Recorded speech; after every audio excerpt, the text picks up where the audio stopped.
पचफादुन खबर में आप सभी का स्वागत है। आज हम किसानों के बीच पहुंचे हैं विकासनगर तहसील में, और हमारे बीच ऐसे किसान हैं जो हथियारी पावर हाउस में जिनकी ज़मीनें गई हैं, जिन किसानों ने वहां पर अपनी ज़मीनों को पावर हाउस के लिए दिया है। आज वो किसान यहां पर धरने पर बैठे हैं। उनकी मांग है कि जैसे टिहरी में पुनर्वास के लिए उनको जगह दी गई, उनको मकान बना के दिए गए, उनको मुआवजा दिया गया, उसी की तर्ज पर उनको भी मुआवजा दिया जाए। लेकिन पिछले काफ़ी समय से ये लोग संघर्ष कर रहे हैं, लेकिन यहाँ पर शासन प्रशासन उनकी सुनने को तैयार नहीं है। हमारे बीच दौलत कुंवर जी मौजूद हैं। हम उनसे जानेंगे कि आखिर क्या है पूरा मामला। दौलत जी, पूरा मामला क्या है? क्यों किसानों का पैसा या उनको पुनर्वास की जगह या उनका पैसा नहीं मिल पा रहा है?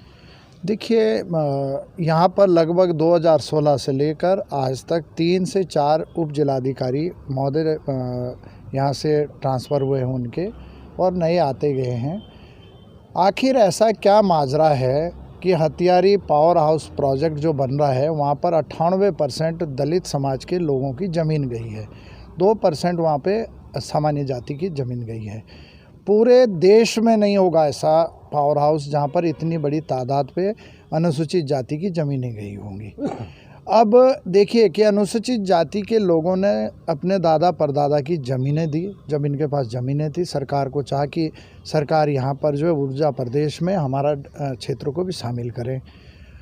अब इनको जो राहत राशि जो मिली है, जो इनको जो है वहाँ से हटने का पैसा दिलवाया गया हरीश राव सरकार ने इनको जो पैसा दिया वो पुनर्वास अधिकारी है उप जिलाधिकारी महोदय, उनके खाते में आया और उन्होंने 1 करोड़ रुपए रोककर बाकी पैसा इनको दे दिया है। उसके बाद इन्होंने पता नहीं क्या क्या चीज़ें नहीं देखी, और मैं तो चाहूँगा कि आज आप लाइव कर रहे हैं, खुद इन किसानों के नेता दौलत सिंह जी है मेरे नाम राशि, आप इनसे पूछिए कि जब आप विधायकों के पास गए उन्होंने क्या कहा है, उन्होंने क्या जवाब दिया। तो ये तो थक हार कर हमारे पास में आए हैं भारत संवैधानिक अधिकार मंच के पास में। अभी 4 महीने पहले यहाँ पर आए हैं। 4 महीने से कम हम जो है 14 से 15 बार जो है उप जिलाधिकारी महोदय को प्रार्थना पत्र दिए, डीएम साहब को दिए।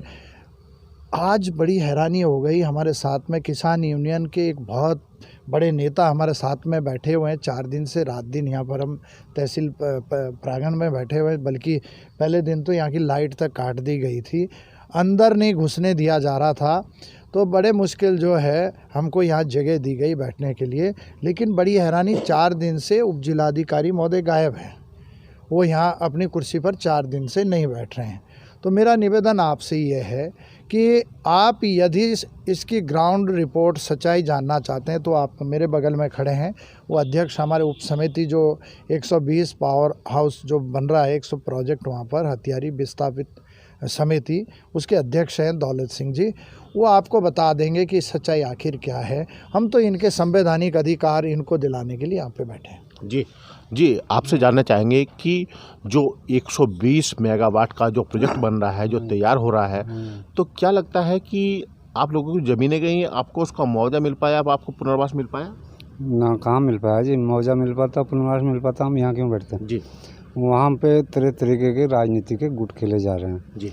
हमारे साथ। हम अनुसूचित जाति के लोग हैं, सौतेला व्यवहार इस ढंग से हैं कि एक विधायक ऐसी चिट्ठी लिखता है एमडी को, एडी को, कि विस्थापित को कार्य दिया जाए, और वो उसी के गुट के दलाल लोग करते हैं। हमारा कोई मतलब नहीं। हमारे साथ इस ढंग से सबसे बीच में बड़ा कांटा वही विधायक है हमारा, मुन्ना चौहान जी। वो एसडीएम को भी ये कह रहा कि भाई इन्हें मुआवजा नहीं देना, इन्हें भगाओ। हमने उसे मीटिंग में बुलाया एक दिन, और उसके निगम के लोग थे अग्रवाल जी, और उनके बीच में उसने साफ कहा, मेरे सामने ऐसे बैठे थे हम आमने सामने, कि भाई इन्हें कुछ नहीं देना, इनके लिए मैं पीएससी भेजता हूँ और डंडे मरवाओ इनके, भगाओ। तो ऐसी कौन सी अन्याय है? आपका सीधे आरोप यहाँ पर विधायक पर है। आपका कहना है कि विधायक जो है ना, तो वो पुनर्वास के लिए जगह पैसा जो भी है वो नहीं दिलवाना चाह रहे हैं। तो आखिर क्यों? आपने वोट भी किया है, वो यहाँ से विधायक भी हैं, आपके विधायक भी हैं, तो फिर ऐसा क्यों?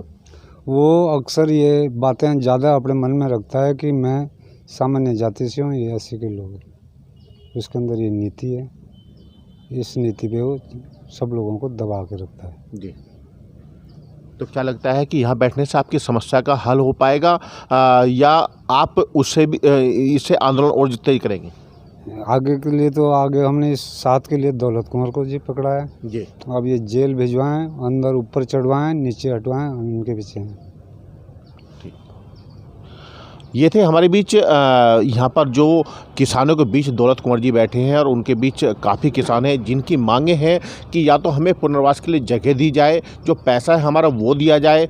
और इतने दिनों से ये लोग चक्कर काट रहे हैं शासन प्रशासन के, लेकिन इनकी कोई भी सुनने को तैयार नहीं है। यहाँ पर सीधा आरोप इन्होंने विधायक पर भी लगाया है, जो मौजूदा विधायक है। इन्होंने कहा है कि उनके कहने पर यहाँ पर शासन प्रशासन कार्रवाई नहीं कर रहा है, उनको पैसा नहीं दिया जा रहा है। तो ऐसे में अब देखना ये होगा क्या इन किसानों को उनका हक मिल पाता है या नहीं, ये तो आने वाला वक्त बताएगा। ज्ञान सिंह, खबर पछवादून के लिए, विकासनगर से। पैसे का शीघ्र भुगतान करो, भुगतान करो, भुगतान करो।